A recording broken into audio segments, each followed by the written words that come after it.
choisi Jésus pour guider ma vie. Mon bien-aimé Jésus, il est à moi, je suis à lui. J'ai choisi Jésus pour guider ma vie.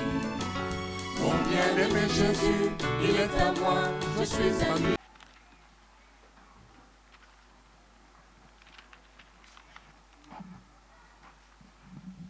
Ok, nous continuons plutôt. On s'était arrêté dans un Nombre chapitre 31, quand le Seigneur demande aux enfants d'Israël de détruire les Madianites. Et ils en ont profité aussi pour éliminer Balaam. Donc on avait expliqué que Dieu savait pourquoi il donnait de telles instructions. Et Dieu n'avait pas changé, il était le Dieu d'amour, de sorte que tous ceux qui avaient finalement contribué à détruire Madian étaient obligés de se purifier avant d'être acceptés par Dieu à nouveau.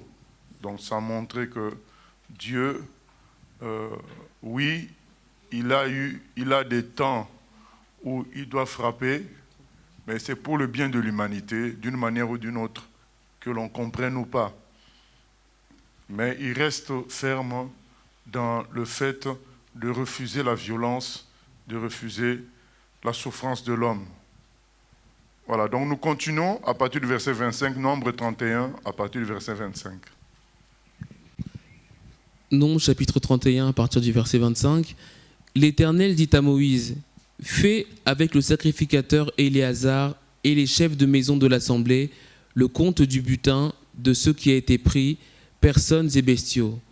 Partage le butin entre les combattants qui sont allés à l'armée et toute l'assemblée. Tu prélèveras sur la portion des soldats qui sont allés à l'armée un tribut pour l'Éternel, savoir 1 sur 500, tant des personnes que des bœufs, des ânes et des brebis. Vous le prendrez sur la moitié, et tu le donneras au sacrificateur Éléazar comme une offrande à l'Éternel. Et sur la moitié qui revient aux enfants d'Israël, tu prendras 1 sur 50, tant des personnes que des bœufs, des ânes et des brebis de tout animal, et tu le donneras aux Lévites qui ont la garde du tabernacle de l'Éternel. Moïse et le sacrificateur Éléazar firent ce que l'Éternel avait ordonné à Moïse. Le butin, reste du pillage de ceux qui avaient fait partie de l'armée, était de 675 000 brebis, 72 000 bœufs, 61 000 ânes et 32 000 personnes ou femmes qui n'avaient point connu la couche d'un homme. La moitié, formant la part de ceux qui étaient allés à l'armée, fut de 337 500 brebis, dont 675 pour le tribut à l'Éternel, 36 000 bœufs, dont 72 pour le tribut à l'Éternel, 30 500 ânes, dont 61 pour le tribut à l'Éternel, et 16 000 personnes, dont 32 pour le tribut à l'Éternel. Moïse donna au sacrificateur Éléazar le tribut réservé comme offrande à l'Éternel, selon ce que l'Éternel lui avait ordonné. La moitié qui revenait aux enfants d'Israël, séparée par Moïse de celle des hommes de l'armée, et formant la part de l'assemblée, fut de 337 500 brebis, 36 000 bœufs, 30 500 ânes et 16 000 personnes. Sur cette moitié qui revenait aux enfants d'Israël, Moïse prit 1 sur 50, tant des personnes que des animaux, et il le donna aux Lévites qui ont la garde du tabernacle de l'Éternel, selon ce que l'Éternel lui avait ordonné. Les commandants des milliers de l'armée, les chefs de milliers et les chefs de centaines s'approchèrent de Moïse et lui dirent : « Tes serviteurs ont fait le compte des soldats qui étaient sous nos ordres, et il ne manque pas un homme d'entre nous. Nous apportons comme offrande à l'Éternel chacun les objets d'or que nous avons trouvés, chaînettes, bracelets, anneaux, pendants d'oreilles et colliers, afin de faire pour nos personnes l'expiation devant l'Éternel. » Moïse et le sacrificateur Éléazar reçurent d'eux tous ces objets travaillés en or. Tout l'or que les chefs de milliers et les chefs de centaines présentèrent à l'Éternel en offrande par élévation pesait 16 750 cycles. Les hommes de l'armée gardèrent chacun le butin qu'ils avaient fait. Moïse et le sacrificateur Éléazar prirent l'or des chefs de milliers et des chefs de centaines et l'apportèrent à la tente d'assignation comme souvenir pour les enfants d'Israël devant l'Éternel. Voilà, donc là c'est le butin qu'ils ont gagné après la guerre. Et il y a le Seigneur qui demande une répartition, donc plus ou moins correcte, donc en faisant la moitié pour le peuple et la moitié pour les combattants eux-mêmes, et ensuite des pourcentages pour ce qui revient à l'offrande à Dieu. Mais n'oublions pas, quand on dit offrande à Dieu, on fait quoi de ça? Donc on fait quoi? Ça revient au souverain sacrificateur de gérer tout ça. C'est pourquoi on dit que Moïse est le sacrificateur Éléazar. Donc Éléazar, c'était le souverain sacrificateur en ce moment-là. C'est lui qui devait gérer ces choses-là. Donc c'était comme si c'était à lui. Il gérait ça au nom de Dieu. C'est le souverain sacrificateur. Quand on voit son pouvoir, ça ne peut nous faire penser qu'à Dieu lui-même finalement, puisque les offrandes, c'est à lui, on lui donne. Donc quand c'est écrit dans Nombre 18, on avait déjà fait ça, mais on relit Nombre 18, verset 9. Voici ce qui t'appartiendra, donc on peut commencer au verset 8. L'Éternel dit à Aaron, voici de toutes les choses que consacrent les enfants d'Israël, je te donne celles qui me sont offertes par élévation. Je te les donne à toi et à tes fils comme droit d'onction par une loi perpétuelle.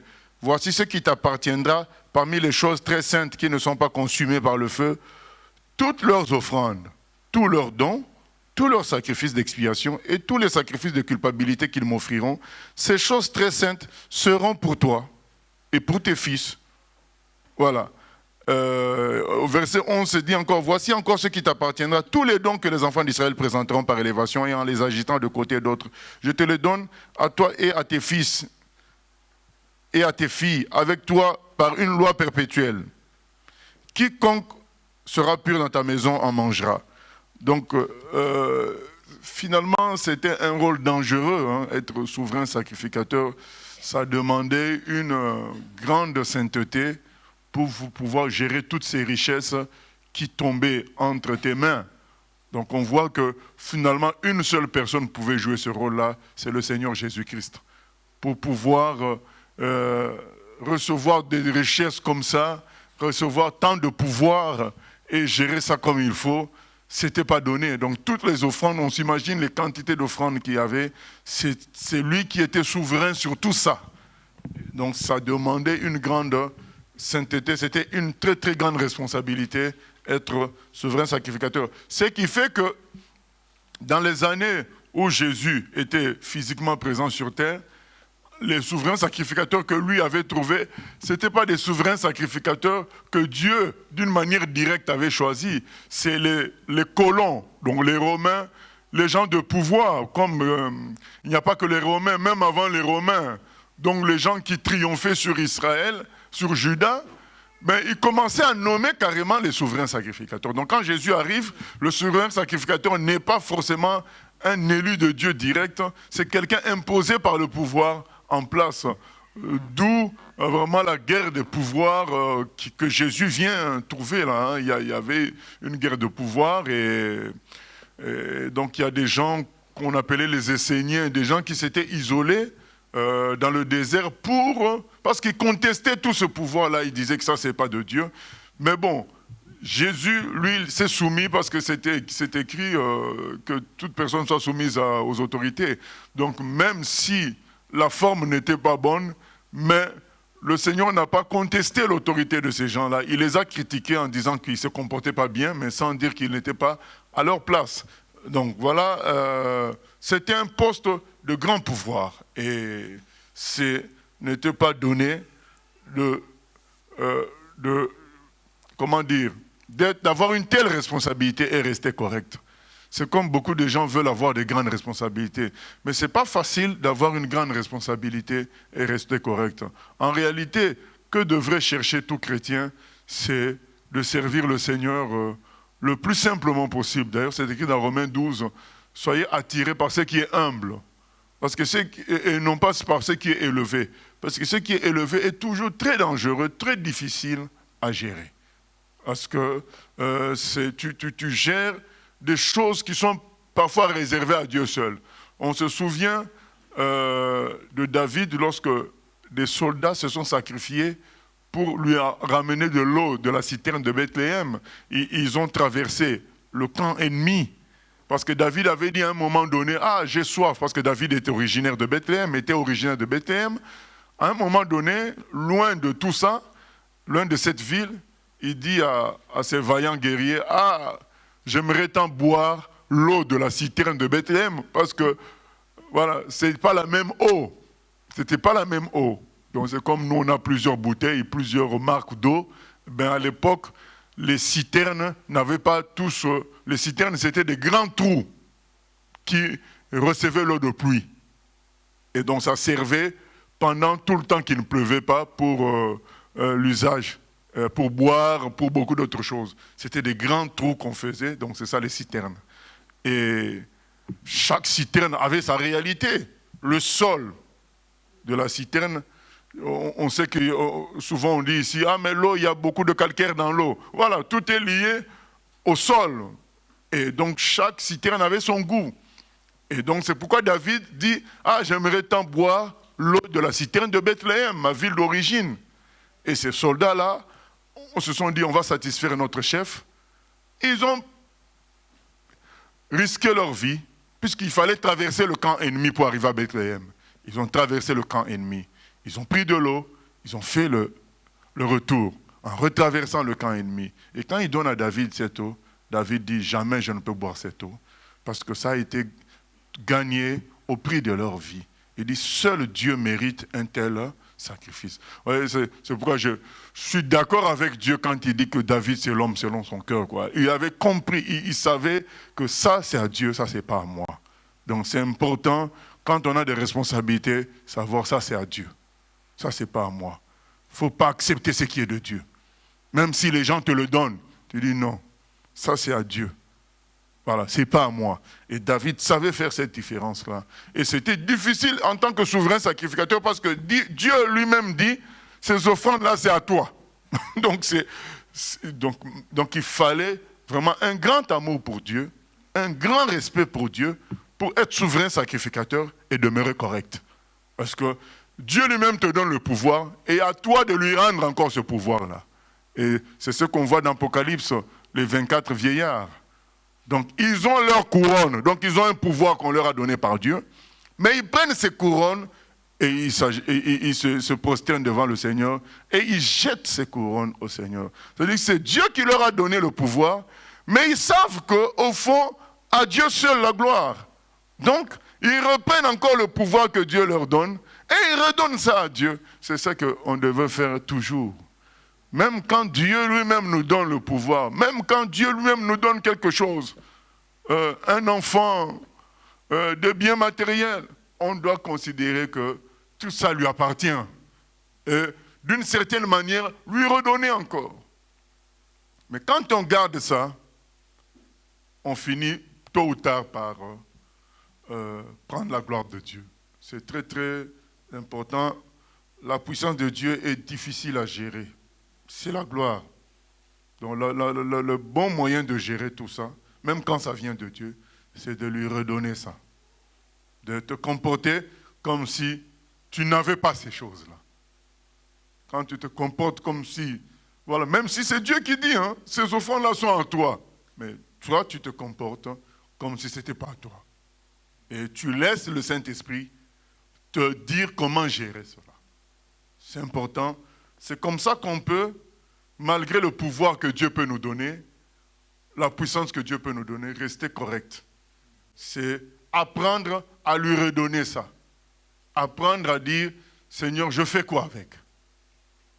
Et pas se précipiter et dire, mais c'est Dieu qui m'a donné, ah bon, je fais ceci, je fais cela, non. Recommencer encore à lui dire, Seigneur, mais je fais quoi avec? Voilà. Et ça, c'est une façon de montrer que Seigneur, c'est à toi quand même, malgré tout. Même si tu m'as donné, ça reste à toi. c'est très important parce que les choses de Dieu peuvent nous éloigner de Dieu lui-même encore. Voilà. C'est que Dieu lui-même a fait, la bonté qu'il a manifestée. On a vu beaucoup de gens, et dès qu'ils se sont mariés, ils se sont éloignés de Dieu. Il y en a, dès qu'ils ont eu des enfants, ils se sont éloignés de Dieu. Donc la bénédiction les a éloignés de Dieu. Donc finalement, c'est ça la mauvaise gestion. On oublie de redonner à Dieu ce qu'il nous a donné.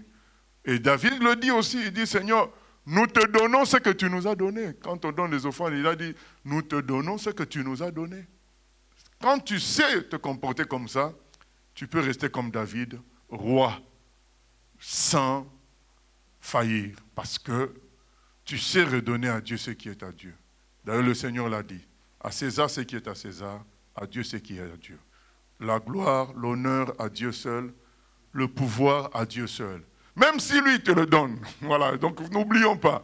Parce que les gens ont dit, mais c'est lui qui m'a dit ça. Oui, même si c'est lui qui te dit, si vraiment tu es l'homme selon son cœur, tu vas comprendre que la meilleure façon de gérer, c'est que ce soit lui qui gère. Parce que notre chair est traître. Elle ne peut pas en elle-même produire quelque chose de bon. Donc c'est pourquoi il faut toujours laisser Dieu gérer. Même si c'est lui qui te dit gère. Toi, tu retournes encore vers lui, tu dis gère aussi. Voilà. Donc vous allez vous envoyer la balle tout le temps comme ça. Et c'est comme ça que tu peux te maintenir correct malgré le fait que tu puisses avoir un grand pouvoir délégué par Dieu lui-même. Donc nous devrions y penser par rapport à l'avenir, parce que le sacrificateur, le souverain, il avait un très très grand pouvoir. Mais si Dieu donnait cela, c'est que c'était possible de rester correct par sa grâce si on respectait la règle selon laquelle tout est à Dieu. Quand il me donne, je lui redonne et on gère ensemble. Voilà, nous continuons, chapitre 32. Nombre chapitre 32.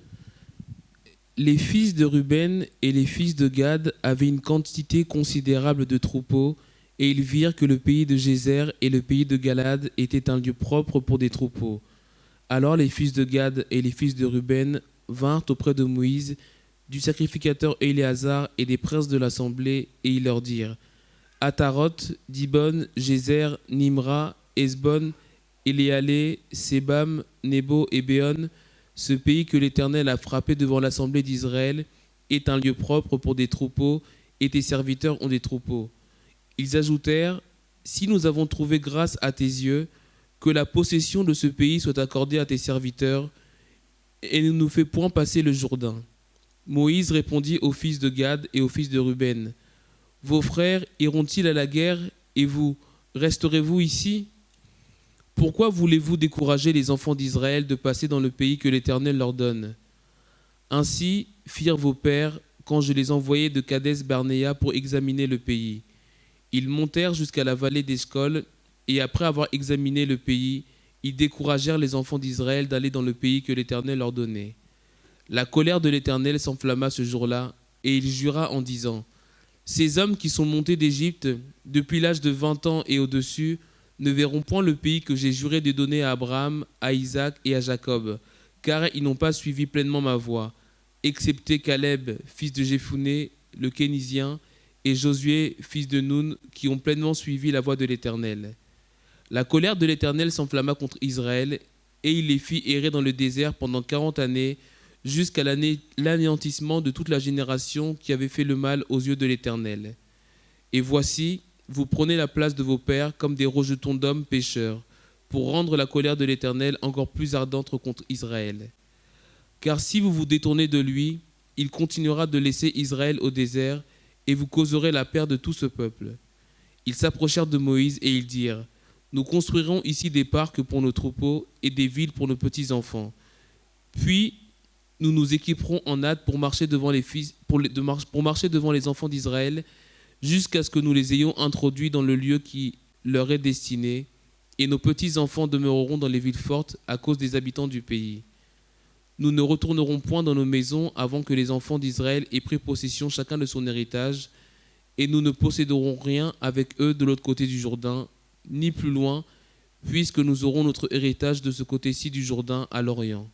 Moïse leur dit, si vous faites cela, si vous vous armez pour combattre devant l'Éternel, si tous ceux de vous qui s'armeront passent le Jourdain devant l'Éternel, jusqu'à ce qu'il ait chassé ses ennemis loin de sa face, et si vous revenez seulement après que le pays aurait été soumis devant l'Éternel, vous serez alors sans reproche vis-à-vis de l'Éternel et vis-à-vis d'Israël, et cette contrée-ci sera votre propriété devant l'Éternel.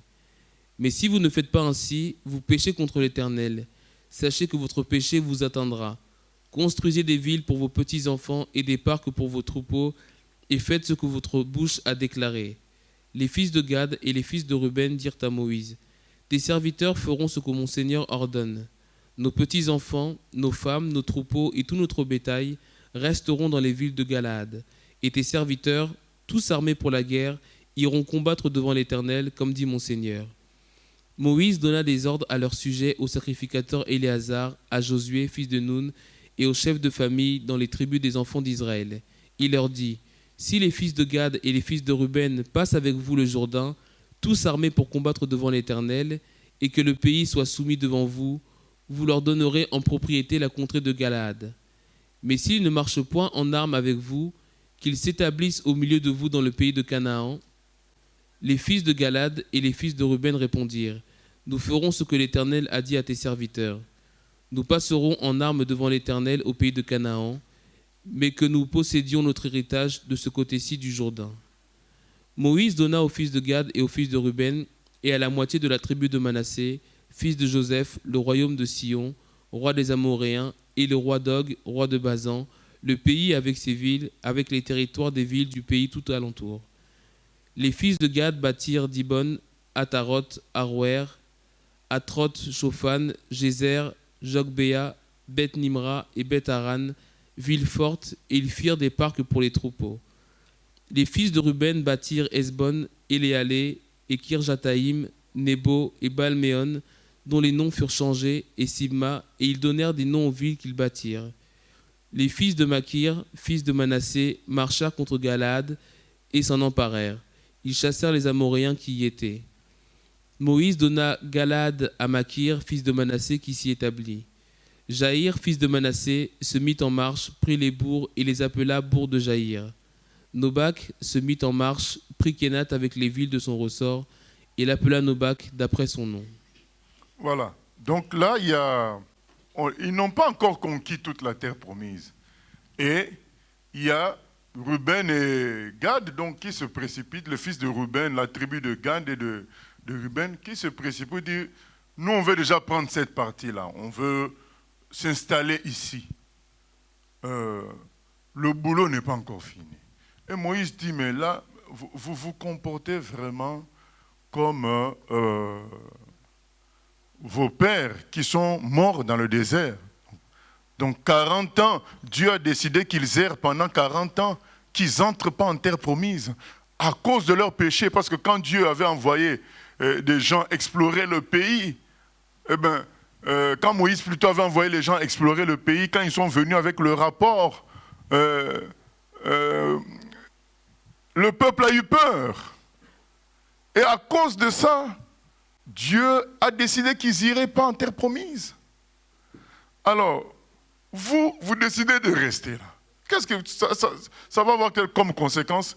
Les autres vont se sentir diminués. Et ils peuvent se décourager et ne plus conquérir la terre promise. Donc, on va retourner encore à la case de départ. Ce n'est pas normal. Donc, il y a toujours des chrétiens qui vont décider de se contenter du peu. Donc, vivre sur la terre comme une salle d'attente en attendant le paradis, alors que nous sommes sur la terre comme des conquérants. Dieu nous appelle à conquérir des territoires spirituels. Et l'un de ces territoires spirituels, c'est le cœur de l'homme. Il veut que nous soyons des instruments pour que chaque homme soit conquis sur la terre. Il a dit, allez.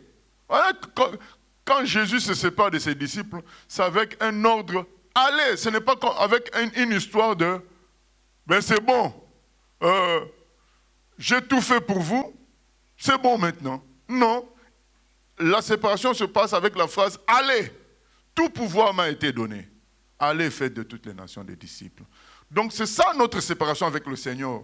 Et dans Actes, il le dit encore, restez à Jérusalem, vous recevez une puissance et vous serez mes témoins. C'est comme ça qu'ils se séparent de ces bien-aimés. Avec un objectif de conquête, de travail. Ben, il y a beaucoup de gens aujourd'hui qui se disent, bon, je suis sauvé, je gère ma famille, je gère ça. Donc, quand il faut la prière pour que mes affaires marchent, je suis là. Quand il faut la prière pour que l'accouchement de ma femme se passe bien, je suis là. Voilà, donc il gère ce que Dieu a donné au mieux en attendant d'aller au ciel, alors que l'ordre c'est d'aller au travail. C'est ça l'ordre. Au fait, ils veulent leur paradis avant que la conquête finale ait eu lieu. Moi je dis, mais c'est pas normal. La conquête finale n'a pas eu lieu.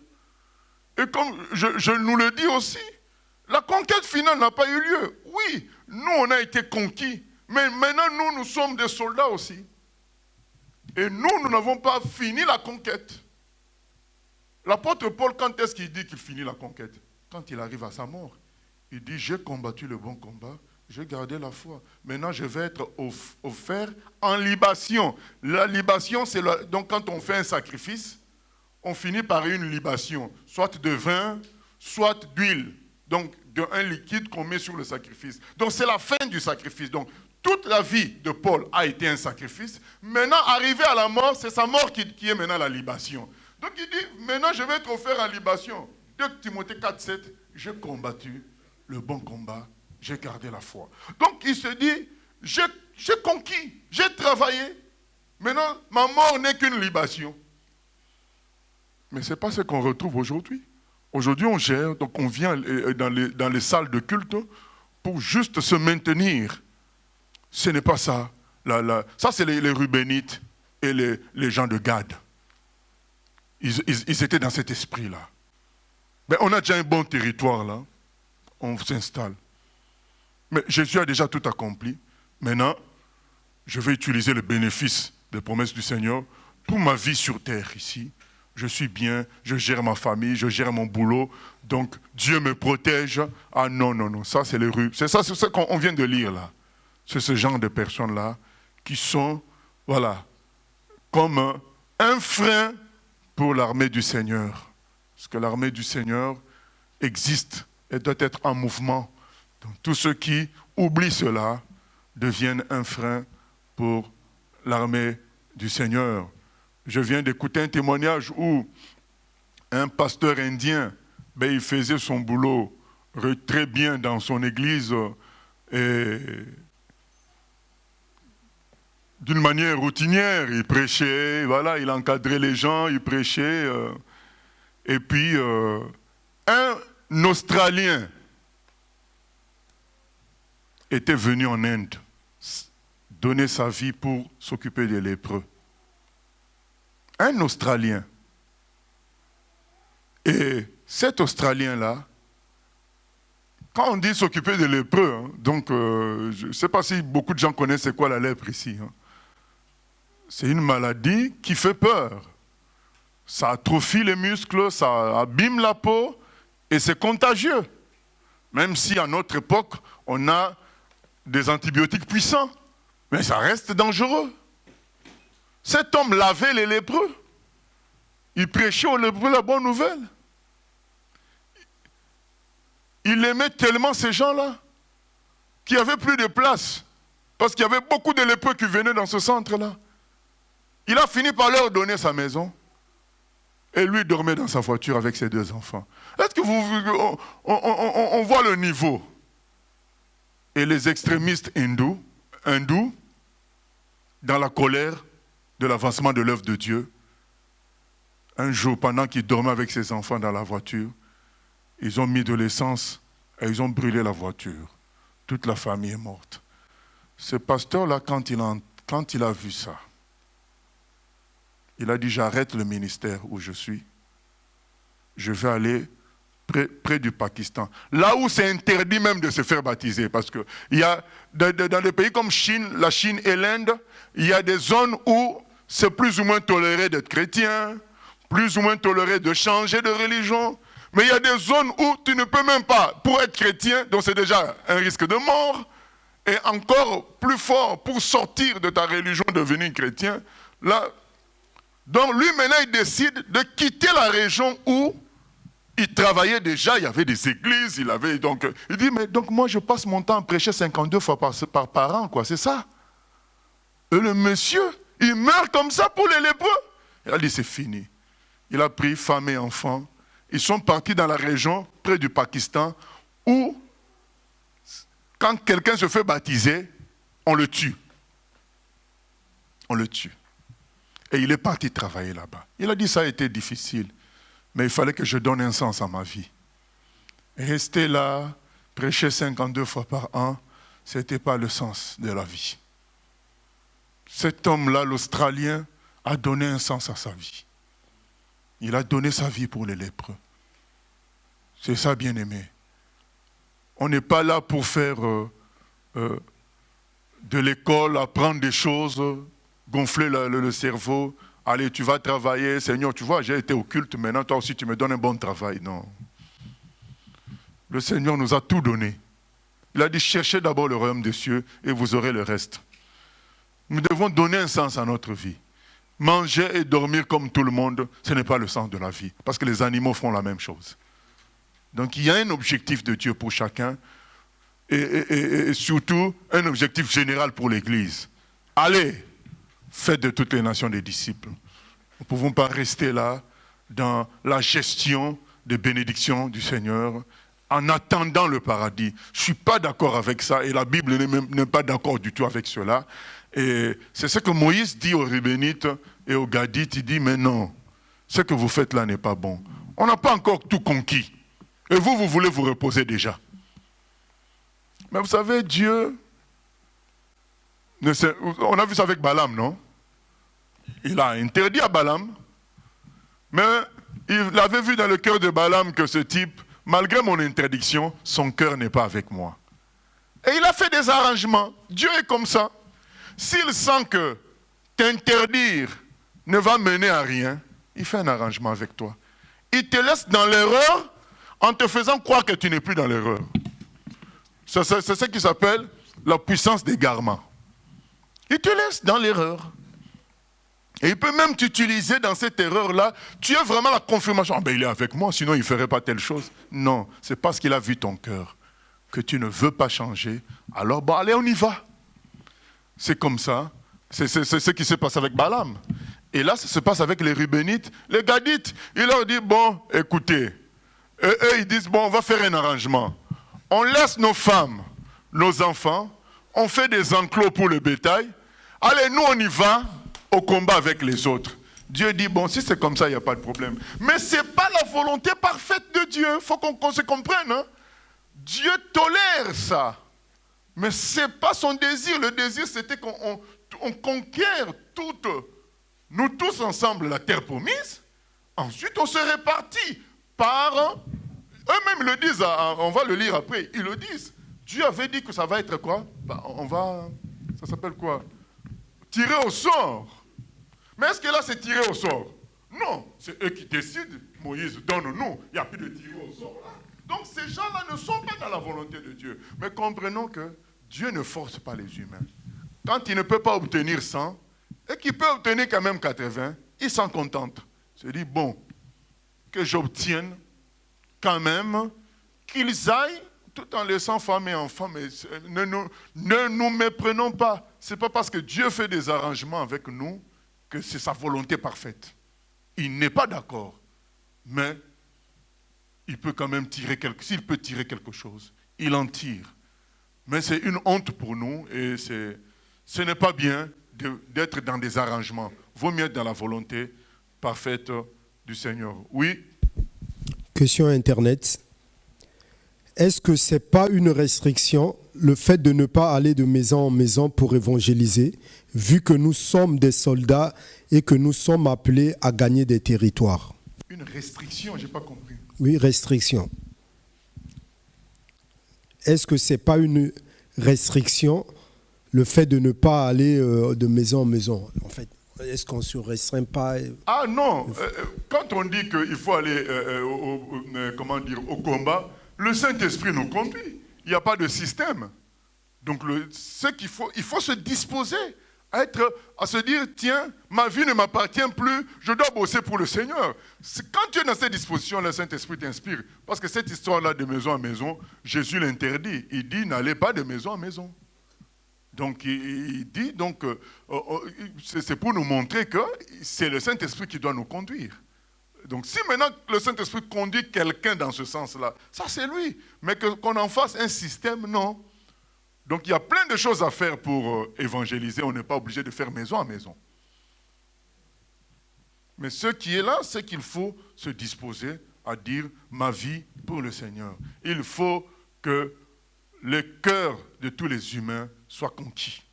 Il faut que tous les humains se convertissent. Ça doit être notre motivation de tout moment, puisqu'il dit allez, faites de toutes les nations des disciples. Allez. Donc nous devons y penser, et si on y pense, si on y tient, il nous inspirera ce qu'on va faire, on doit faire. Le plus important, c'est d'y penser et d'y tenir. Nous continuons, chapitre 33.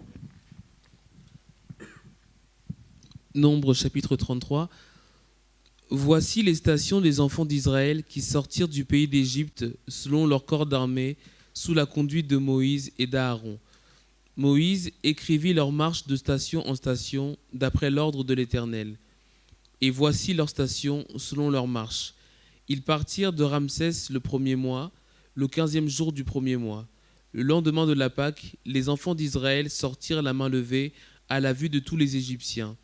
Et les Égyptiens enterraient ce que l'Éternel avait frappé parmi eux, tous les premiers-nés. L'Éternel exerçait aussi des jugements contre leurs dieux. Les enfants d'Israël partirent de Ramsès et campèrent à Sukkot. Ils partirent de Sukkot et campèrent à Étam, qui est à l'extrémité du désert. Ils partirent d'Étam, se détournèrent vers Pi-Hahiroth, vis-à-vis de Baal-Tsephon, et campèrent devant Migdol. Ils partirent de devant Pi-Hahiroth et passèrent au milieu de la mer dans la direction du désert. Ils firent 3 journées de marche dans le désert d'Étam et campèrent à Mara. Ils partirent de Mara et arrivèrent à Élim. Il y avait à Élim 12 sources d'eau et 70 palmiers. Ce fut là qu'ils campèrent. Ils partirent d'Élim et campèrent près de la mer Rouge. Ils partirent de la mer Rouge et campèrent dans le désert de Sin. Ils partirent du désert de Sin et campèrent à Dovka. Ils partirent de Dovka et campèrent à Alouche. Ils partirent d'Alouche et campèrent à Réphidim, où le peuple ne trouva point d'eau à boire. Ils partirent de Réphidim et campèrent dans le désert de Sinaï. Ils partirent du désert du Sinaï et campèrent à Kibroth Hattaava. Ils partirent de Kibroth Hattaava et campèrent à Hatzeroth. Ils partirent de Hatzeroth et campèrent à Rithma. Ils partirent de Rithma et campèrent à Rimon-Péretz. Ils partirent de Rimon-Péretz et campèrent à Libna. Ils partirent de Libna et campèrent à Rissa. Ils partirent de Rissa et campèrent à Kehelata. Ils partirent de Kehelata et campèrent à la montagne de Shapher. Ils partirent de la montagne de Shapher et campèrent à Harada. Ils partirent de Harada et campèrent à Makhelot. Ils partirent de Makhelot et campèrent à Tahat. Ils partirent de Tahat et campèrent à Tarak. Ils partirent de Tarak et campèrent à Mitka. Ils partirent de Mitka et campèrent à Hashmona. Ils partirent de Hashmona et campèrent à Moséroth. Ils partirent de Moséroth et campèrent à Béné-Jaakan. Ils partirent de Béné-Jaakan et campèrent à Or-Gidgad. Ils partirent de Or-Gidgad et campèrent à Jotbata. Ils partirent de Jotbata et campèrent à Abrona. Ils partirent d'Abrona et campèrent à Etz-Jon-Geber. Ils partirent d'Etz-Jon-Geber et campèrent dans le désert de Tsin, c'est Kadès. Ils partirent de Kadès et campèrent à la montagne de Hor, à l'extrémité du pays d'Édom. Le sacrificateur Aaron monta sur la montagne de Hor, suivant l'ordre de l'Éternel, et il y mourut, la 40e année après la sortie des enfants d'Israël du pays d'Égypte, le 5e mois, le 1er jour du mois. Aaron était âgé de 123 ans lorsqu'il mourut sur la montagne de Hor.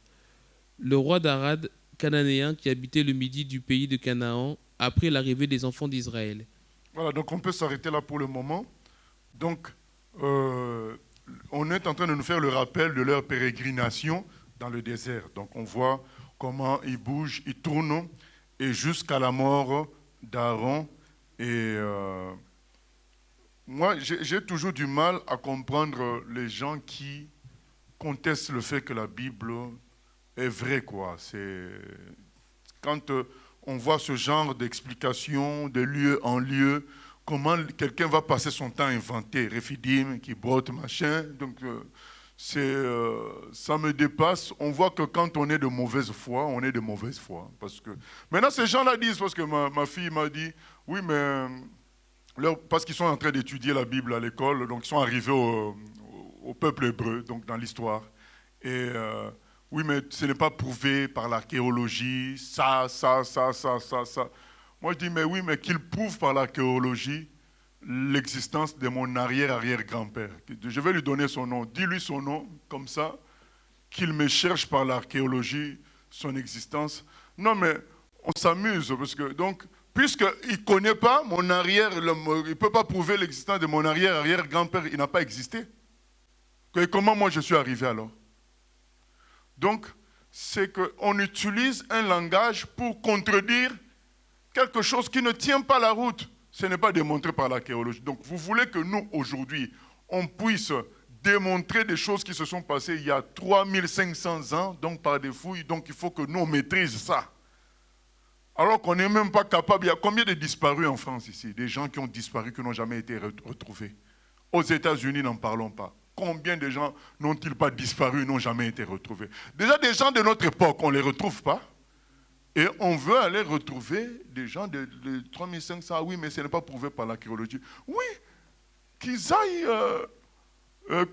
manger, je ne sais pas quoi, les langoustes, les archéologues, mais qu'ils laissent la parole de Dieu tranquille. Les choses sont claires. Les gens, donc quelqu'un va inventer tous ces lieux-là et arriver à Aaron qui meurt à la montagne de Hor, tout ça, des inventions, quoi. Mais dans quel but? Parce qu'on peut comprendre encore ces histoires-là qu'on a lues autrefois de Superman, machin. C'est un type qui ne fait que gagner partout. On peut comprendre ça, on invente un héros, un légendaire, qui tape tout le monde. Mais là, ce n'est pas des histoires de victoire, forcément. Ce n'est pas des histoires où la personne gagne à tout moment. Non, c'est la vie. On nous raconte la vie de quelqu'un, la vie d'un peuple. On ne nous raconte pas qu'ils ont battu ceci, tout le temps qu'ils ont gagné, tout le temps qu'ils ont été corrects. Au contraire, on nous montre beaucoup de fois leur travers. Beaucoup de fois. Comment ils n'ont pas été corrects. Voilà. J'ai du mal à... Voilà. Ça montre... Quand je lis les textes de l'Ancien Testament, je dis, mais comment on peut croire qu'on invente tout ça? Parce qu'il n'y a rien de... Comment dire? C'est pas comme si quelqu'un disait, j'étais en dessous d'un pommier et puis la pomme est tombée, ça s'est transformé en or. Non, ce n'est pas des histoires de ce genre-là. C'est vraiment la vie de tous les jours, la vie d'un peuple, les souffrances d'un peuple. Je ne vois pas pourquoi on va inventer tout ça pour faire beau. Ça ne fait pas beau tout ça. 40 ans tourner en rond, ça ne fait pas beau. Oui. Question Internet. Peut-on dire que le pays promis a préfiguré le royaume des cieux? Il y a beaucoup d'appelés, mais peu d'élus. Il y a beaucoup d'appelés, peu d'élus. Peu d'élus. Oui, donc il y a double. La terre promise, c'est un peu deux choses à la fois. Donc c'est le royaume des cieux dans le sens de maintenant, mais c'est aussi le royaume des cieux dans le sens d'après la mort. Donc il y a les deux dedans. Donc ça préfigure les deux là. Ça dépend de comment on le prend, quoi. Deuxième question. Pour ceux qui ne sont pas bons dans la parole pour évangéliser, comment faire pour proclamer la parole de Dieu? Non, il faut qu'on se comprenne. Donc là, on est en train de parler à tout un peuple. Et quand tout un peuple est en marche, tout le monde ne fait pas la même chose. Il y a des gens qui peuvent parler, mais il y a des gens qui peuvent prier. Mais le souci est là. Donc quelqu'un peut passer toute une nuit à prier pour les gens qui vont évangéliser. Il y a des gens qui peuvent être les chauffeurs aussi. Donc ce qui est là, c'est l'engagement. C'est-à-dire qu'on dit que je ne vais pas rester tranquille tant que le boulot n'est pas fait. On est au boulot, il faut être au boulot. Peu importe, il y a des gens aussi qui peuvent garder les enfants pendant que les autres sont partis bosser. Donc il y a des gens aussi qui peuvent faire la cuisine. pendant que les autres sont en train Donc, ce qu'il y a là, c'est être dans une marche d'une armée pour conquérir les cœurs du monde entier. C'est ça que Dieu veut attendre de nous. Nous continuons, verset 40.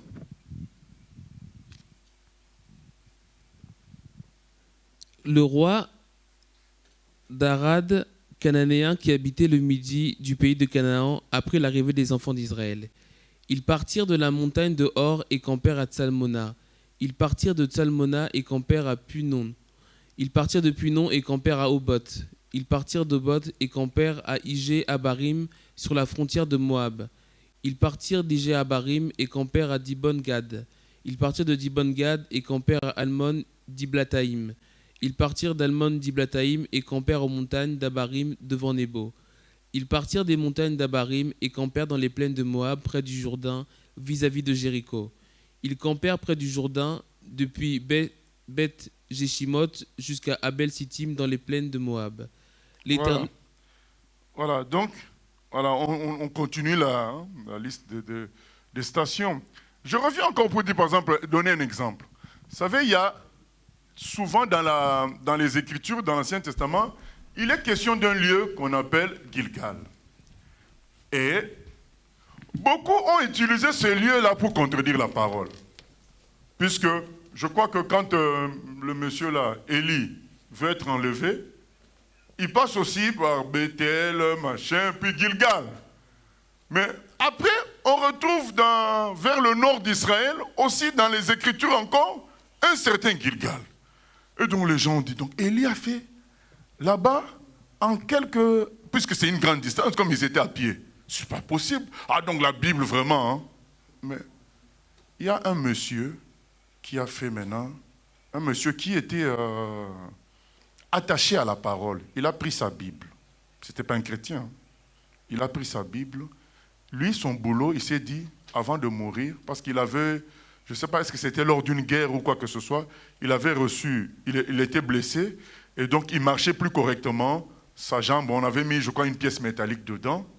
Mais malgré cet état-là, il a pris sa Bible et il a commencé à marcher à pied en Israël pour trouver tous les lieux, parce qu'il voulait défendre la Bible. Et c'est ce monsieur-là qui a démontré que Gilgal, ce n'était pas un lieu fixe. C'était une sorte de temple, c'était un lieu qui avait la forme d'un pied. Et donc, c'est un lieu qui a été fait à plusieurs endroits. Il a démontré ça dans plusieurs endroits. Et donc, c'est ce qui pouvait expliquer qu'on retrouve ça dans des distances. On se dit, mais comment se fait-il que le monsieur a marché? Mais alors, est-ce qu'on doit toujours attendre que quelqu'un découvre pour que nous, on croie à la parole? Non. Si les humains sont limités, ce n'est pas à cause de ça que nous, on ne va pas croire à ce qui est écrit. Parce que maintenant que ce monsieur a démontré, la polémique est finie. Donc à chaque fois, on va attendre qu'un homme découvre par l'archéologie quelque chose pour dire « Ah ben, donc la polémique est finie, on ne conteste plus. » Non. Je crois que la façon dont même c'est écrit, hein, ça montre que ça, c'est quelque chose de sérieux, qui a été écrit sérieusement, et c'est des faits réels, quoi. Oui. Question Internet. Comment expliquez-vous ce verset « Beaucoup d'appelés et peu de lus » ? Y a-t-il une élection déjà faite? Alors, quand on fait une élection ici sur la terre, il y a beaucoup d'appelés, il y a beaucoup de candidats. Mais est-ce que tous ces candidats-là deviennent présidents? Non. Il y a des gens qui sont élus. Est-ce que tous les candidats deviennent députés? Non. Il y a des gens qui sont élus. Donc, c'est ça l'élection. Ça veut dire que tout le monde a reçu la parole, a reçu les mêmes choses, mais ta réponse à cela fait que tu seras élu ou pas. Ce n'est pas une prédestination, c'est que c'est ta réponse qui fait de toi un élu ou pas. Comme dans le monde, quand on dit élection, c'est pas qu'on a fixé le président à l'avance. C'est comment il a présenté les choses, et bien c'est lui qui a été choisi. Et donc c'est pareil, Dieu se présente à tous les humains, la réponse de chacun fait de chacun un élu ou pas. On continue, 50. L'Éternel parla à Moïse dans les plaines de Moab, près du Jourdain, vis-à-vis de Jéricho. Il dit : Parle aux enfants d'Israël et dis-leur : Lorsque vous aurez passé le Jourdain et que vous serez entrés dans le pays de Canaan, vous chasserez devant vous tous les habitants du pays, vous détruirez toutes leurs idoles de pierre, vous détruirez toutes leurs images de fonte et vous détruirez tous leurs hauts lieux. Vous prendrez possession du pays et vous vous y établirez, car je vous ai donné le pays pour qu'il soit votre propriété. Vous partagerez le pays par le sort selon vos familles. À ceux qui sont en plus grand nombre, vous donnerez une portion plus grande, et à ceux qui sont en plus petit nombre, vous donnerez une portion plus petite. Chacun possédera ce qui lui sera échu par le sort, vous le recevrez en propriété selon les tribus de vos pères. Mais si vous ne chassez pas devant vous les habitants du pays, ceux d'entre eux que vous laisserez seront comme des épines dans vos yeux et des aiguillons dans vos côtés. Ils seront vos ennemis dans le pays où vous allez vous établir. Et il arrivera que je vous traiterai comme j'avais résolu de les traiter. Voilà, le Seigneur donne encore un avertissement là. Il dit, n'oubliez pas, quand vous prenez la terre promise, je vous utilise comme instrument de jugement. N'oublions pas cela. Dieu peut nous utiliser aussi comme instrument de jugement. Et il dit, vous éliminez les idoles, vous détruisez, vous ne gardez pas ces gens-là, vous chasserez devant vous tous les habitants du pays. Vous les chassez, il ne faut pas les garder au milieu de vous. Parce que ils seront une épine. On ne peut pas garder un truc. Il y a des gens qui sont chrétiens, mais ils ont gardé un truc du monde. De sorte que les gens qui te connaissaient avant voient quand même qu'il y a ce truc-là. Moi, j'aime l'aveugle qui était né, l'aveugle de naissance. Quand Jésus lui a rendu la vue, les gens disaient, est-ce que c'est lui? Les gens ne le reconnaissaient plus. Et c'est lui qui a dit, c'est moi. Mais si dans ta vie, tu gardes encore un truc que tu avais avant, et les gens qui te connaissaient avant peuvent le dire encore, mais il a gardé ça, il y a un problème. Il y a un piège dans ta vie. Bien sûr, on trouve toujours le moyen de défendre.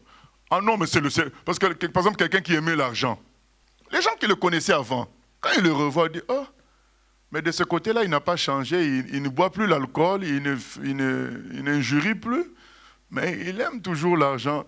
Toi, tu peux toujours te défendre en disant, mais non, mais c'est le Seigneur qui bénit. Hein? Mais les gens voient bien que tu n'as pas changé là. Les gens le voient. Vous savez, c'est ça la différence. Hein? Parce que nous, dans le milieu chrétien, on est censé être quoi? Aimer tout le monde, ne point juger. Et on est indulgent, et c'est une bonne chose. Mais un païen, lui, il vient avec l'œil du journaliste. Hein, il dit, oh, mais Jean-Claude, il était toujours comme ça quand on était amis dans le monde. Là, c'est juste que il est pasteur, mais l'accoutrement n'a pas changé vraiment trop. Mais c'est juste que, bon, c'est pas peut-être des jeans déchirés, mais on sent toujours que, voilà. Non, c'est pas normal. C'est-à-dire qu'il faut que les gens ne te reconnaissent plus. Ils disent, ah, c'est plus la même personne. Et il y a des gens qui gardent une chose. Il y a des gens qui gardent un lien avec leur maman d'une manière anormale. Tu es devenu chrétien, tu as toujours un lien avec ta mère que tu avais avant. On va dire le monsieur, il exagère. 2 Corinthiens 5,16, Jacques Christian. 2 Corinthiens 5,16. Oui, en attendant. Question. Si on est appelé, mais pas élu, peut-on aller au royaume des cieux? Non, j'ai bien dit que élu, c'est ta réponse, c'est toi qui détermines si tu vas être élu ou pas. Si tu réponds bien à ton appel, tu es élu. Oui, c'est-à-dire, il dit, si on n'est pas élu, peut-on aller au royaume des cieux? Non, moi aussi je redonne encore la même réponse. C'est toi qui détermines si tu es élu. Donc, en fonction de ta réponse vis-à-vis de l'appel fait par Dieu. Et il y a une autre question qui n'est pas liée directement aux enseignements. Donc la personne dit, mon problème c'est l'addiction aux jeux vidéo, j'ai du mal à arrêter. Comment faire? On va prier pour lui. Donc là, on va avoir bientôt, on va avoir une journée de prière. Mais déjà là, même demain, mercredi, donc il te donne le nom, on va attaquer les jeux vidéo, ils vont fuir. Au nom de Jésus. Voilà. Oui, 2 Corinthiens 5, 16. 2 Corinthiens 5, verset 16. Ainsi, dès maintenant, nous ne connaissons personne selon la chair, et si nous avons connu Christ selon la chair, maintenant, nous ne le connaissons plus de cette manière. Amen. Nous ne connaissons plus personne selon la chair. Et quand on était dans le monde, on avait des réactions. Moi quand je suis devenu chrétien, donc à un moment, puisque dans le monde, on sait que bon, les gens qui ont quitté le pays, d'habitude, ils aident les gens qui sont restés au pays. Moi, je n'avais plus d'argent, je n'allais pas voler. Et je suis devenu chrétien, je n'étais pas chrétien. Tu fais un effort, tu t'endettes par-ci, par-là pour... Mais quand je suis devenu chrétien, on m'appelle pour me demander l'argent. J'ai dit, vous voyez, moi, je ne travaille même pas, mais je mange. Je dors, j'ai un toit. Vous savez qui m'a donné ça? C'est Jésus. Vous aussi, cherchez Jésus, vous avez la solution à tout. Mais c'est tout. Mais on va voir des gens, allez vendre à gauche. Mais non, tu n'as pas. Donne la solution, c'est Jésus. Si nous connaissions quelqu'un, les gens disent, mais si tu apprends qu'il meurt, moi je sais que non, Dieu ne me donnera pas de fardeau de ce genre-là. Dieu s'occupe. Non. Il faut, si nous avons connu quelqu'un selon la chair, on n'a pas à connaître quelqu'un selon la chair. Il dit, Paul est parti loin, il a dit, même si Jésus, on l'avait connu selon la chair, c'est fini. Nous le connaissons maintenant en esprit.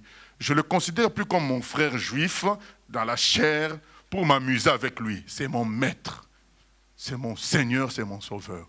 Ce n'est pas un juif dans la chair pour que je me dise je peux. Non. Donc on doit changer d'attitude, être conduit par l'esprit. Même quand il faut sortir l'argent, être conduit par l'esprit, tu vas faire les courses. Tu pries avant.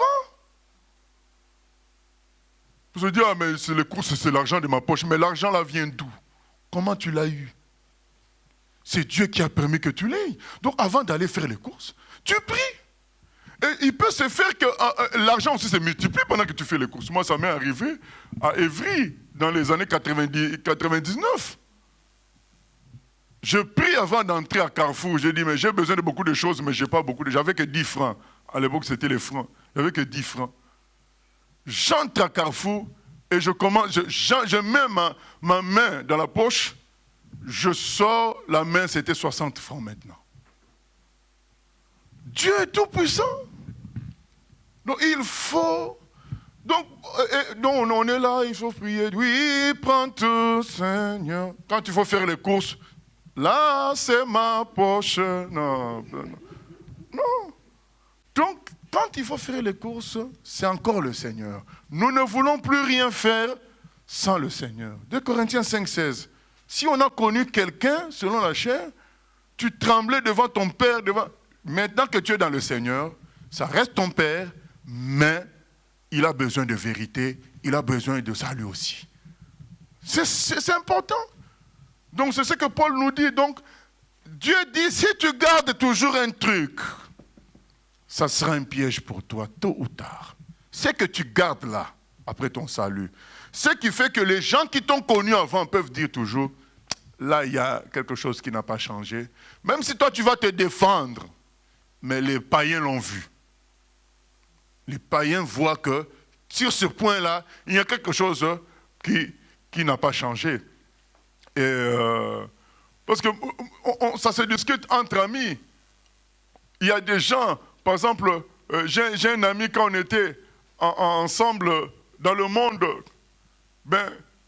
lui, il avait l'opportunité de venir à Paris, alors il ramenait des vêtements au Maroc, et on attendait les fêtes pour essayer de massacrer les gens.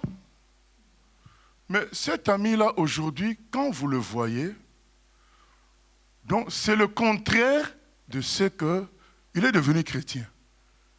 Donc, il ne s'occupe même pas des vêtements. Il ne s'occupe pas. Il est propre. Mais on voit qu'il y a une différence Alors qu'on a un autre ami qui était moins que nous attachés à ces choses-là dans le monde, mais il est maintenant serviteur de Dieu.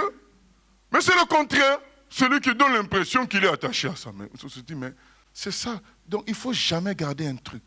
Il faut qu'il y ait un changement. Quelqu'un qui te connaissait avant dise, ah mais non, vraiment, il était attaché à telle chose, je ne le vois plus quoi. Voilà, mais s'il y a une continuité et qu'on va défendre en disant mais c'est dans le Seigneur, c'est le Seigneur qui bénit, c'est faux tout ça. Donc il faut qu'on voit le changement, il faut qu'on voit que oui, même si tu peux avoir des choses, mais c'est comme si c'était rien pour toi. S'il y a un attachement, tu regardes les gens, il y a un problème, il faut régler la chose. Il ne faut pas garder ça, c'est ce que Dieu dit, ça sera une épine. Un jour, ça finira mal, cette affaire-là. Nous continuons, chapitre 34. Oui, donc il faut attendre le micro. Tu lèves la main, on te donne le micro.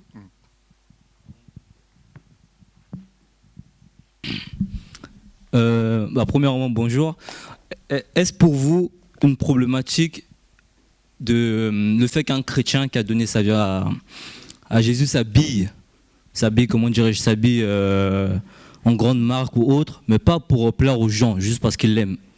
Est-ce pour vous une problématique? C'est pas bon. Parce que... oui, donc c'est souvent dit, pour que je me sente bien. Nous, on a le Saint-Esprit, donc il nous fait du bien. La Bible dit, n'aimez pas le monde, ni tout ce qui est dans le monde. Donc quelqu'un qui dit, j'aime bien m'habiller, est dans l'erreur. Parce que c'est écrit, n'aimez pas le monde, 1 Jean 2, 15 à 16. Ni tout ce qui est dans le monde. Maintenant, qu'on s'habille, c'est logique, qu'on soit propre, qu'on peut mettre des bonnes choses. Mais ce n'est pas parce qu'on aime, c'est parce que le monde l'exige comme ça. On vit. Et quelqu'un dit, j'aime bien m'habiller, il est dans l'erreur. Voilà. Il doit aimer le Seigneur. Moi, je désapprouve ça. Il n'y a pas de problème.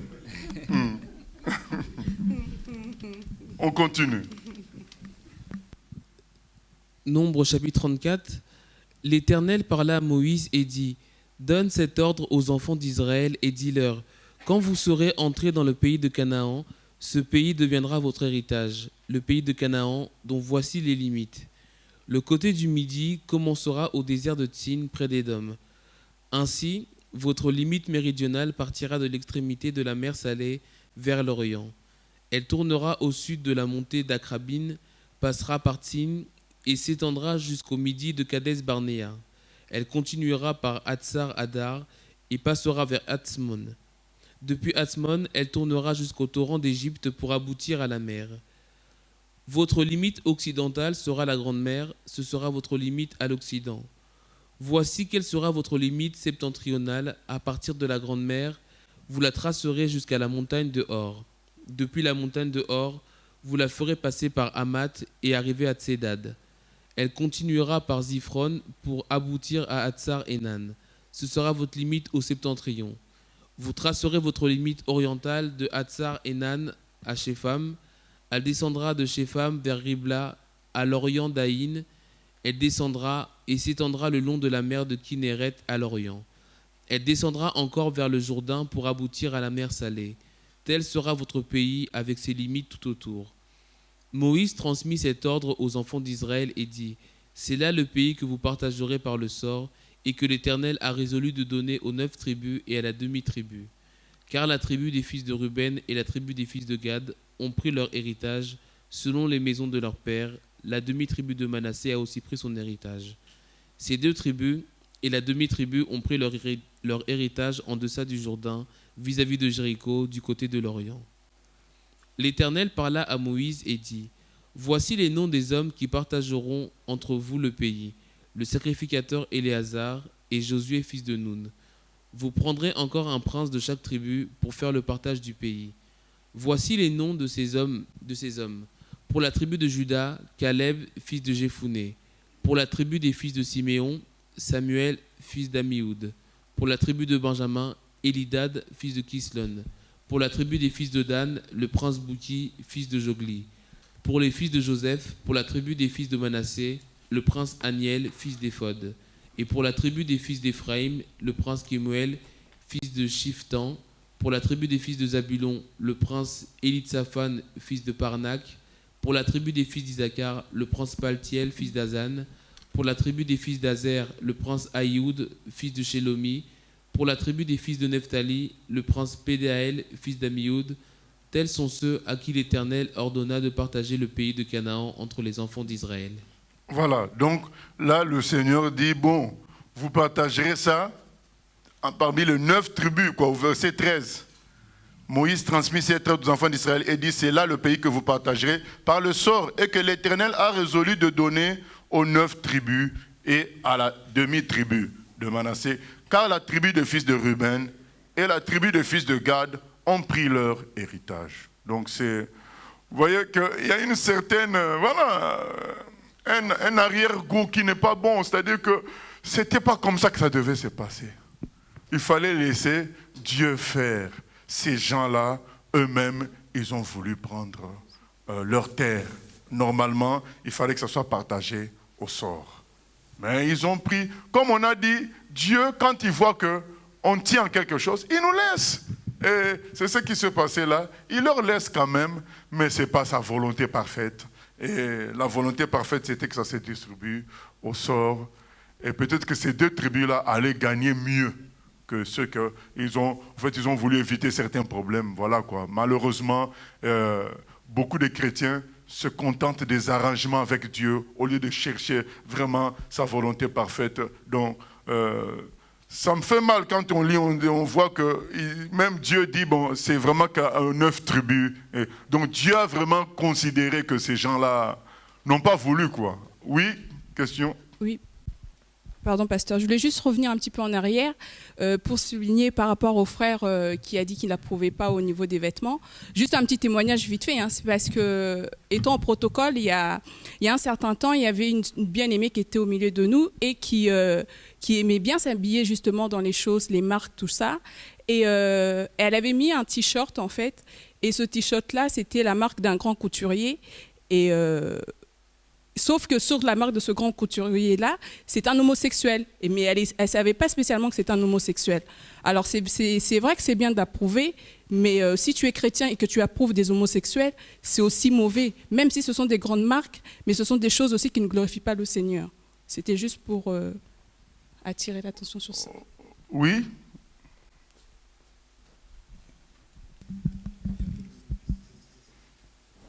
Je voudrais comprendre ce verset de Deutéronome 22, 5. Une femme ne portera point un habillement d'homme et un homme ne mettra point des vêtements de femme, car quiconque fait ces choses est en abomination à l'Éternel, son Dieu. Mais je pense que le verset est clair, non? Parce qu'il faut que les questions soient aussi claires. Parce que si c'est juste comprendre, moi je pense que le verset est clair. Donc la femme n'a pas à porter un habillement d'homme. Je crois qu'il y a une question derrière. C'est ce qu'on veut entendre. Donc on lui laisse le temps de vraiment poser la question derrière. Donc sinon c'est clair, Dieu ne veut pas qu'un homme porte le vêtement de femme et vice-versa. Voilà. On continue. Donc le temps que la vraie question sorte. Nombre chapitre 35. L'Éternel parla à Moïse dans les plaines de Moab, près du Jourdain, vis-à-vis de Jéricho. Il dit, « Ordonne aux enfants d'Israël d'accorder aux Lévites, sur l'héritage qu'ils posséderont, des villes où ils puissent habiter. Vous donnerez aussi aux Lévites une banlieue autour de ces villes. Ils auront les villes pour y habiter, et les banlieues seront pour leur bétail, pour leurs biens et pour tous leurs animaux. Les banlieues des villes que vous donnerez aux Lévites auront, à partir du mur de la ville et au dehors, 1000 coudées tout autour. Vous mesurerez en dehors de la ville 2000 coudées pour le côté oriental, 2000 coudées pour le côté méridional, 2000 coudées pour le côté occidental et 2000 coudées pour le côté septentrional. La ville sera au milieu, telles seront les banlieues de leur ville. Parmi les villes que vous donnerez aux Lévites, il y aura 6 villes de refuge où pourra s'enfuir le meurtrier et 42 autres villes. Total des villes que vous donnerez aux Lévites, 48 villes avec leurs banlieues. Les villes que vous donnerez sur les propriétés des enfants d'Israël seront livrées en plus grand nombre par ceux qui en ont plus, et en plus petit nombre par ceux qui en ont moins. Chacun donnera de ses villes aux Lévites à proportion de l'héritage qu'il possédera. L'Éternel parla à Moïse et dit, « Parle aux enfants d'Israël et dis-leur, lorsque vous aurez passé le Jourdain et que vous serez entrés dans le pays de Canaan, vous vous établirez des villes qui soient pour vous des villes de refuge, où pourra s'enfuir le meurtrier qui aura tué quelqu'un involontairement. » Voilà, donc il y a une notion de ville-refuge. Donc quand on tue quelqu'un involontairement, on s'enfuit dans cette ville. Donc là, personne ne peut nous toucher. Je dis bien, quand on tue quelqu'un involontairement, parce que si on reste dans une ville normale, il y a la sentence de la mort qui tombe sur nous. Mais comme c'est involontaire, donc on va dans une ville refuge. Voilà, verset 12, on continue. Ces villes vous serviront de refuge contre le vengeur du sang, afin que le meurtrier ne soit point mis à mort avant d'avoir comparu devant l'assemblée pour être jugé. Voilà, donc pour éviter que quelqu'un, en voulant se venger, ne nous tue la personne, donc la personne va dans la ville refuge. Oui, la question maintenant est clarifiée. Oui, donc avant que la personne repose la question, donc il y a déjà une autre question qui va à peu près dans ce sens, donc je vais lire les 3 questions et puis... Ok. Donc la Bible dit que Dieu porte une robe et en Écosse, les hommes portent des jupes. Dieu porte une robe. Où c'est écrit où? Je ne me souviens pas de ça. Voilà. Donc, ça, c'est donc une personne qui posait la question. Oui, je ne me souviens pas parce que la Bible dit Dieu est esprit. Ouais. Donc, Dieu étant esprit, je ne vois pas comment il va porter une robe. Mais on continue. Donc, maintenant, la personne qui avait posé la première question dit les femmes qui portent les pantalons. Donc, sa question, quand il disait voilà, des femmes qui portent les pantalons. Et la personne qui a parlé de Dieu qui portait une robe revient, il dit, moi, je pose la question, doit-on porter les pantalons? Si oui ou non, parce que c'est une femme. Oui. Si non, donc quel verset biblique on peut s'appuyer? D'accord. Donc, c'était la vraie question. La vraie question. Alors, ma question, c'est pourquoi on insiste que sur le pantalon? Parce que dans les vêtements hommes-femmes, il y a aussi des chemises. Il y a des femmes qui mettent des chemises. Il y a des femmes qui mettent des vestes. Mais on ne revient que sur le pantalon. Donc, on voit déjà que par rapport aux gens qui revendiquent ce problème-là, il y a déjà un souci parce qu'ils vont insister que sur le pantalon. Le pantalon n'est pas le seul vêtement commun homme-femme. Quand nous, on vivait au Maroc, il y avait ce qu'on appelle une djellaba. Les hommes portaient quoi? Une djellaba. Les femmes portaient quoi? Une djellaba. Donc, il n'y a pas que le pantalon. Pourquoi? Donc, il y a un souci, c'est Branham qui s'en prenait au pantalon et ça s'est répandu dans tous les milieux. Parce que ce n'est pas le seul vêtement qui a le même nom dans les deux genres. Donc, il y a les djellabas, il y a les chemises, il y a les vestes que les deux genres portent.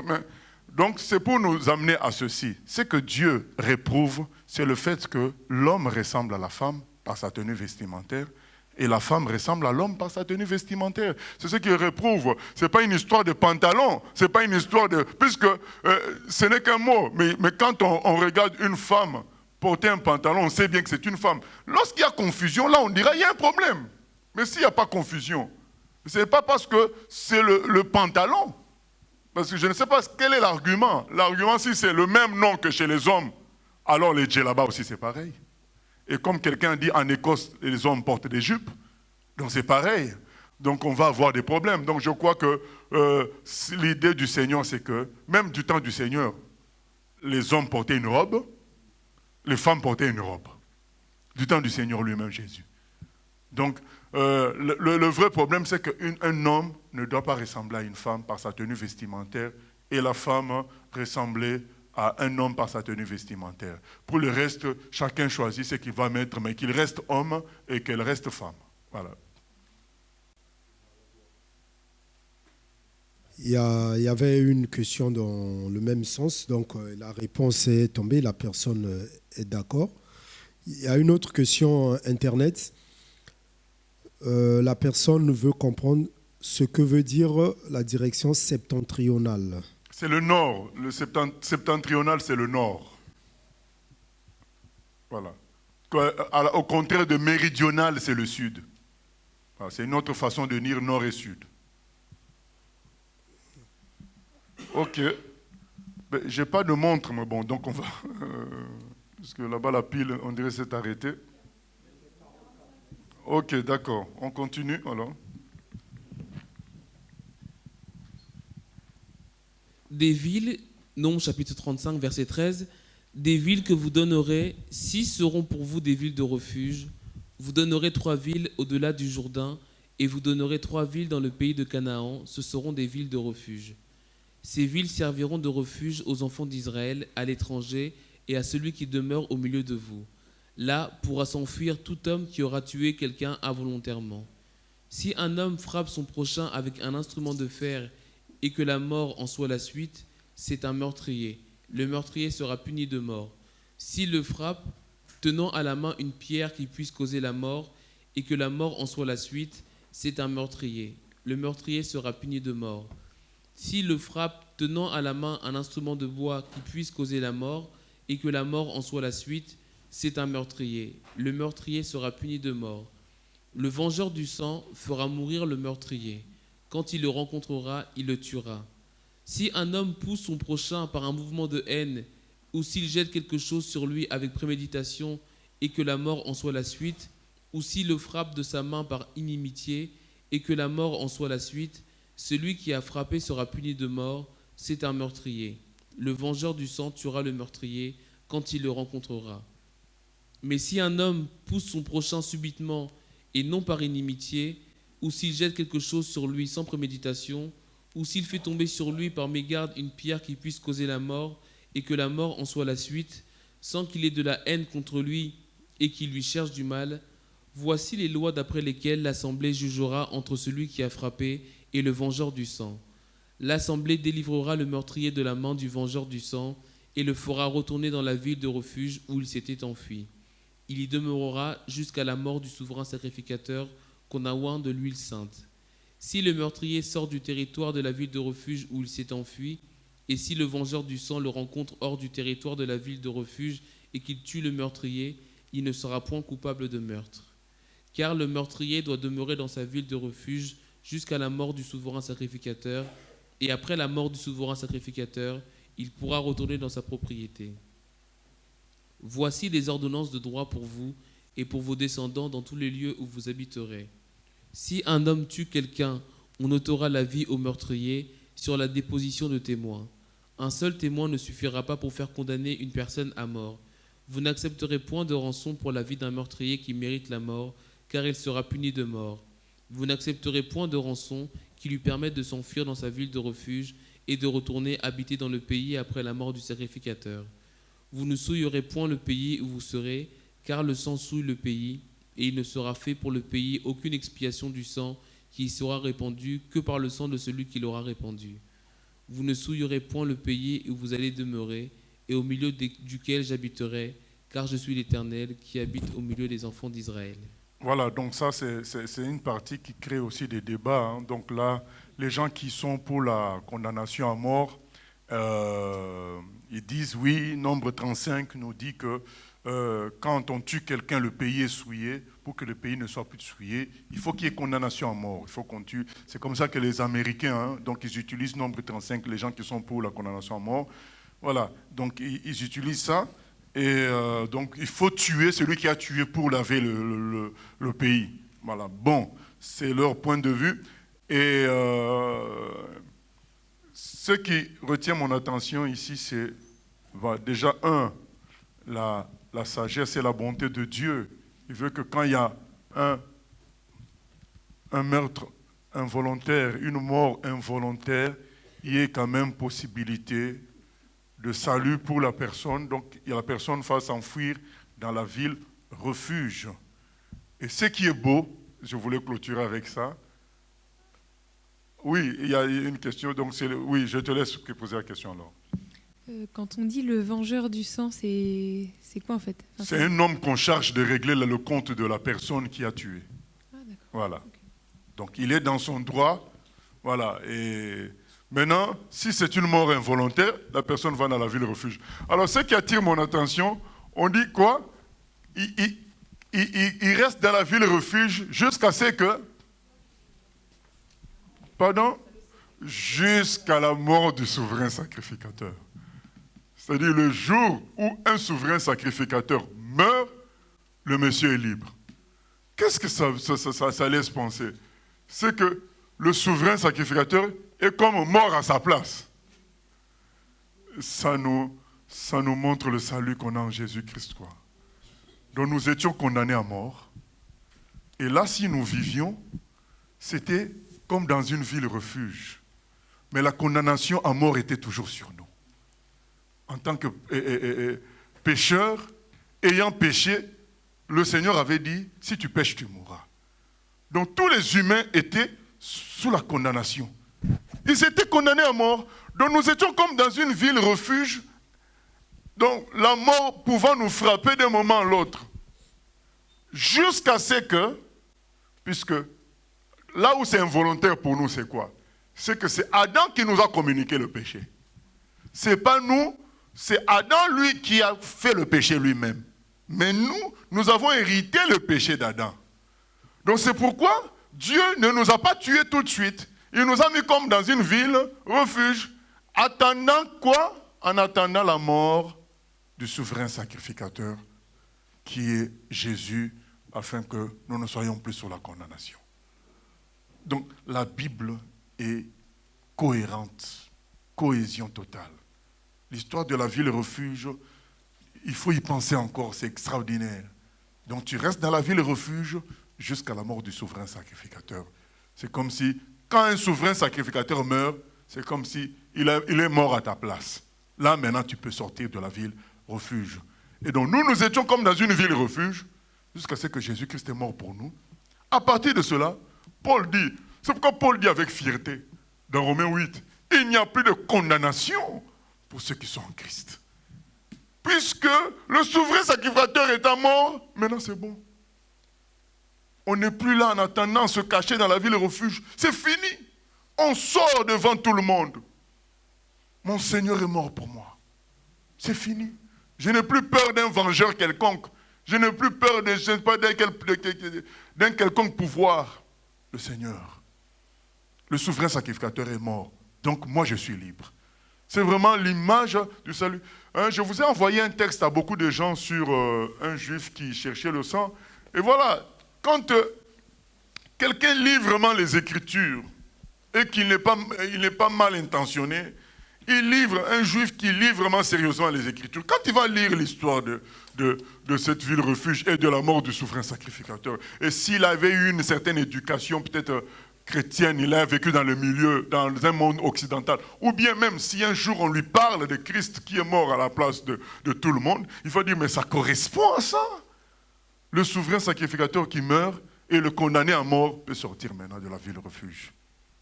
Oui. Question Internet. Qu'en est-il de Moïse qui a tué un Égyptien? À propos de quoi? Qu'en est-il? Je n'ai pas compris la question. En tout cas, Moïse est au ciel. Pas de problème parce que dans Matthieu 17, le jour de la transfiguration du Seigneur, Moïse et Élie sont à ses côtés. Donc Moïse est au ciel et il a été, justement, quand Jésus-Christ est mort, il a libéré les captifs. Donc tous les gens de l'Ancien Testament qui avaient le cœur de Dieu, eh ben, ils ont été sauvés par le sang de Jésus-Christ qui a coulé à la croix. C'est pourquoi quand Jésus-Christ est mort, les saints, on dit que les saints de l'Ancien Testament sont ressuscités ce jour-là. Une autre question. Je prie tous les jours avec le cœur, mais je ne prie pas des heures comme beaucoup le font. Est-ce que c'est grave ou non?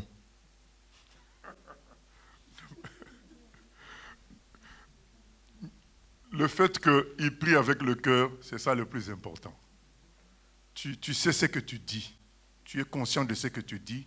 Tu le dis sincèrement, c'est le plus important.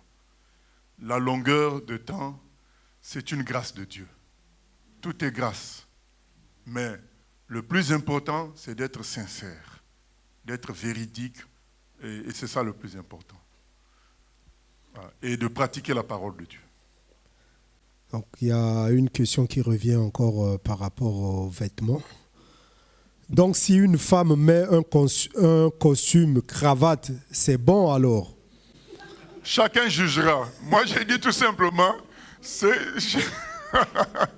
chacun jugera. Moi, j'ai dit tout simplement, la pensée du Seigneur, c'est quoi? C'est que l'homme ne doit pas ressembler à une femme et vice-versa. Parce que si on doit rester sur la discussion du pantalon, dans ce cas, il faut éliminer tous les djellabas au Maroc. Donc, puisque là-bas, c'est que le djellaba pour tout le monde, pour les femmes et pour les hommes, ça s'appelle djellaba. Il faut éliminer les jupes chez les Écossais. Chez les Japonais, n'en parlons pas. Ils portent tous des soutanes, femmes, hommes. Donc c'est le désordre. En Afrique, n'en parlons pas. Ils étaient autrefois avec les raffias. Tout le monde. Non, mais on va faire quoi? Donc ça va devenir une guerre de vêtements. Donc j'ai envie de dire, c'est de la distraction. Le plus important, c'est qu'on soit une femme, on ressemble à une femme. On est un homme, on ressemble à un homme. C'est ça le plus important. Quand on commence à ressembler à autre chose, c'est ça qui n'est pas bon. Voilà. Mais sinon, si on en reste sur le problème du pantalon, il y a plein d'autres choses, comme l'histoire du pantalon. Hein. Il y a plein d'autres choses. Donc ça voudrait dire que donc, la femme ne peut même pas mettre, ça s'appelle quoi, les jogging, hein, les survêtements. Donc elle ne peut pas mettre ça, donc elle ne peut pas faire du sport, parce qu'il y a un short là, puisque le short c'est peut-être pour les hommes. Donc ça va finir où? Ça va finir où? Donc ça voudrait dire que même quand il est dans sa chambre, ces gens-là disent, mais c'est dans sa chambre, mais où est-ce que c'est écrit c'est dans sa chambre? C'est pas écrit. Je dis, si vous voulez appliquer ça à la lettre, donc même dans sa chambre, il ne doit pas mettre de pantalon, de jogging, de pyjama, ça doit être toujours jupe pyjama. Donc, mais qui a dit? Et en plus, ce qui est grave, c'est que qui a dit que jupe c'était femme? Mais non, ça ce sont des choses que chaque société a ses tenues. Donc je crois que c'est de la distraction. Ce que Dieu réprouve, c'est qu'on ne puisse pas ressembler à l'autre genre. Donc il ne veut pas qu'on ressemble à l'autre genre. Donc nous clôturons avec cette pensée de ville refuge et du souverain sacrificateur. On se souvient à un moment donné, on avait expliqué que Dieu avait dit, quand le souverain sacrificateur péchait, il faisait pécher tout le peuple. Et quand tout le peuple péchait, qui est-ce qui faisait l'expiation? C'était le souverain sacrificateur le jour du Yom Kippour. Donc il y avait une identification entre le peuple tout entier, hein, des milliers de personnes, avec un seul homme, le souverain sacrificateur. C'est la préfiguration de ce que Christ a fait pour nous à la croix. À lui tout seul, il a pris le péché de toute l'humanité. Tout ça est dans la Bible déjà à l'avance, avant que Christ ne vienne. C'est clair. C'est pourquoi Jésus dit quoi? Dans Jean 5, 29. Vous lisez les Écritures pour comprendre les choses, mais toutes les Écritures parlent de moi. Il dit toutes les Écritures parlent de moi. En réalité, le souverain sacrificateur, c'est lui. Puisque, à part son sacrifice, il a pris le péché de tout le monde. De tout le monde. Et c'est ce que faisait le souverain sacrificateur le jour du Yom Kippour. Il pouvait lui mourir en entrant dans ce jour-là pour enlever le péché de tout le monde. Il pouvait lui mourir, donc donner sa vie pour tout le monde. Et là, on dit quand il meurt, ceux qui sont dans la ville refuge alors qu'ils étaient condamnés à mort, quand le souverain sacrificateur meurt, eux, ils peuvent être libérés, sortir de la ville refuge. Mais quelle cohésion extraordinaire dans la parole. On voit que Christ est déjà dans les Écritures avant qu'il ne vienne. Et quand quelqu'un lit ça, il se dit, mais gloire à Dieu. On est dans le vrai, en Jésus-Christ. Remercions le Seigneur. Seigneur, nous te bénissons que tu nous aies mis dans le vrai, Père éternel, parce que les Écritures qui ont précédé le Seigneur avaient déjà prévu sa venue, qui viendrait prendre le péché de toute l'humanité, parce que le souverain sacrificateur pouvait prendre le péché de tout le peuple. Et quand il mourait, ceux qui étaient dans la ville refuge, condamnés à mort, leur condamnation était enlevée. Oh Seigneur, nous comprenons davantage combien c'est vrai quand Paul dit il n'y a plus de condamnation pour ceux qui sont en Christ. Parce que le souverain sacrificateur est mort. Nous qui étions dans la ville refuge, condamnés à mort par nos péchés, nous ne sommes plus condamnés. Béni soit ton nom, Seigneur. À Dieu, c'est la gloire pour son grand amour, car de sa victoire s'est levé le jour. Jésus, à ma place, est mort sur la croix. Il donne sa grâce à celui qui croit. À Dieu, c'est la gloire pour son grand amour, car de sa victoire s'est levé le jour. Jésus, à ma place, est mort sur la croix. Il donne sa grâce à celui qui croit. Gloire à Dieu, terre écoute sa voix. Gloire à Dieu, monde réjouis-toi. Oh, venez au Père, Jésus est vainqueur. Que toute la terre chante en son honneur. Amen, amen. Béni soit ton nom, Jésus. Toi, le souverain sacrificateur véritable. Parce que les autres souverains sacrificateurs avaient quand même le péché en eux. Mais toi, tu étais sans péché. Tu étais à la fois le souverain sacrificateur, à la fois l'agneau sans tache. Et c'est pourquoi notre délivrance est totale. C'est pourquoi il est écrit dans Jean 8, 36, si le Fils vous libère, vous serez complètement libre. Parce que toi, tu n'es pas comme les anciens souverains sacrificateurs qui avaient un problème pour eux-mêmes parce qu'ils n'étaient pas exempts de péché. Seigneur, toi, tu étais sans péché et en tant que sacrifice, tu étais un agneau parfait sans tache. Ainsi, notre délivrance, notre libération, notre salut est total. Nous te bénissons pour cela, Papa, d'avoir ainsi envoyé ton Fils pour nous. Sois glorifié au siècle des siècles. Fais de nous, Seigneur, des serviteurs dignes de ce que Jésus a fait pour nous à la croix. Que nous puissions par notre vie, par notre reconnaissance, honorer Jésus. Aide-nous, Seigneur. Au nom de Jésus. Amen.